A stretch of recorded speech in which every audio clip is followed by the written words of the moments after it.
इस नए कानून में कलेक्टर का कोई अधिकार नहीं रहा है। सारा का सारा अधिकार कानून में लिखा गया है। जो कलेक्टर को करना है वो मनमर्जी नहीं कर सकता। जो कलेक्टर को करना है वो मुख्यमंत्री के टेलीफोन कॉल के आधार पर नहीं कर सकता। कलेक्टर को वही करना है जो ये कानून में बताया गया है। तो पहली बात ये। दूसरी बात, आप लोग सब जानते हैं गुजरात में भी आंदोलन चला है। अभी अभी मारुति फैक्ट्री के संदर्भ में एक आंदोलन चल रहा है। सारे के सारे किसान नाराज हैं भूमि अधिग्रहण से, क्योंकि जबरदस्ती भूमि अधिग्रहण किया जा रहा है। सही मुआवजा नहीं मिल रहा है किसान को। बिचौली पैसा खा जाते हैं, मिडिलमैन बीच में जो आ जाते हैं वो पैसा खा जाते हैं। किसान को सही मुआवजा नहीं मिलता है और सभी किसान नाराज हैं। सभी राज्यों में भूमि अधिग्रहण से लेके उत्तर प्रदेश में, उड़ीसा में, छत्तीसगढ़ में, महाराष्ट्र में, गुजरात में। गुजरात, एक आदमी का दावा है कि गुजरात उद्योग का स्वर्ग है, पर यहाँ भी इस उद्योग के स्वर्ग में भी जन आंदोलन चल रहे हैं जमीन से जुड़े हुए मुद्दों पर।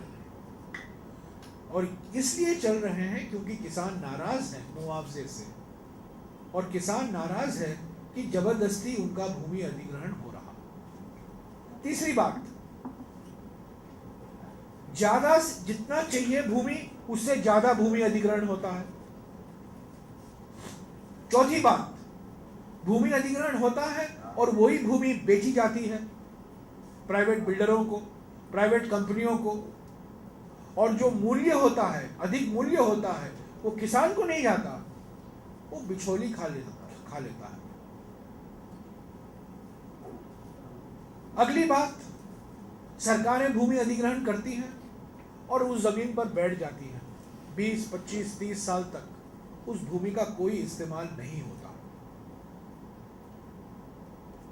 और सबसे बड़ी बात, पुनर्वासन और पुनर्व्यवस्थापन का कोई प्रावधान नहीं था पुराने कानून में। लाखों परिवार, खास तौर से आदिवासी परिवार, बेघर हुए हैं, विस्थापित हुए हैं, इरिगेशन प्रोजेक्ट से, पावर प्रोजेक्ट से, माइनिंग प्रोजेक्ट से, पर उनको कोई आरएनआर यानी कि पुनर्वासन और पुनर्व्यवस्थापन, रीसेटलमेंट एंड रिहैबिलिटेशन का कोई कानूनी प्रावधान नहीं है। तो कुल मिलाकर 1894 का कानून का नतीजा ये है कि लाखों परिवार बेघर हुए हैं, विस्थापित हुए हैं। किसान नाराज हैं कि उनकी भूमि जबरदस्ती छीनी जा रही है उनसे, उनको सही मुआवजा नहीं मिल रहा है, और सार्वजनिक उपयोग के नाम पर भूमि लिया जाता है, पर वो भूमि किसी प्राइवेट पार्टी को दिया जाता है। ये रहा पुराना कानून का किस्सा। नया कानून क्या है? जो नया कानून हमने बनाया है, नया भूमि अधिग्रहण कानून, इसके मुख्य प्रावधान क्या है? पहली बात, जबरदस्ती भूमि अधिग्रहण कभी नहीं होगी। जहां सरकारें भूमि अधिग्रहण करती हैं निजी कंपनियों के लिए, 80% किसानों की लिखित सहमति की जरूरत है।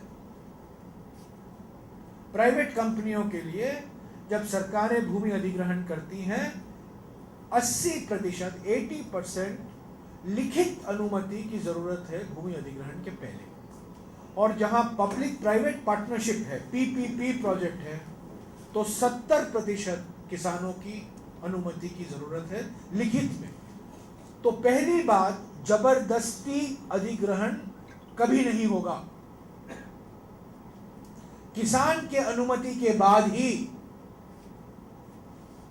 लिखित अनुमति के बाद ही अधिग्रहण हो सकता है। दूसरी बात, ग्रामीण इलाकों में मुआवजा 4 गुना किया गया है, यानी कि ग्रामीण गुजरात में किसानों को अभी 4 गुना मुआवजा मिलेगा और शहरी इलाकों में मुआवजा दुगुना किया गया है। किस आधार पर 4 गुना लगेगा और दुगना लगेगा, वो कानून में लिखा गया है। आप लोग सब जानते हैं कि एक सर्कल रेट होता है। वो सर्कल रेट कौन तय करता है? वो कलेक्टर तय करता है। और एक over the table circle rate होता है और under the table circle rate होता है। सब लोग जानते हैं कि जमीन का असली भाव क्या है, वो किसान को नहीं मिलता। तो हमने क्या किया है कानून में? हमने ये कहा है कि न केवल सर्कल रेट को लेना चाहिए, पर पिछले 3 साल में जो वहां के इलाके में जमीन बेचे गए हैं, सेल डीड जो है, उससे सबसे ज्यादा मूल्य क्या है, पिछले 3 साल का एवरेज सेल डीड सबसे ज्यादा मूल्य क्या है, उसको 4 गुना करना है ग्रामीण गुजरात में और दुगना करना है शहरी गुजरात में। तो किसान को मुआवजा न्यूनतम मिनिमम 4 गुना होगा ग्रामीण इलाकों में और दुगना होगा शहरी इलाकों में। तीसरी बात, पहली बार कानून में यह कहा गया है कि न केवल किसानों को मुआवजा मिलेगा, पर भूमिहीनों को और जो आजीविका खोते हैं, लाइवलीहुड जो खोते हैं, साइकिल शॉप है, चाय का दुकान है, जो भूमि के इधर उधर उनका गुजारा चलता है, उनको भी मुआवजा दिया जाएगा जब वो जमीन का अधिग्रहण होगा।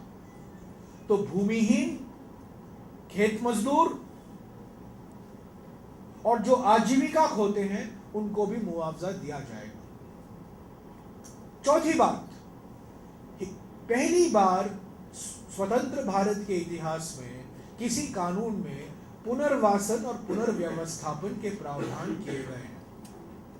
अब तक सभी राज्यों में, गुजरात में भी, नीतियां हैं, कानून नहीं है।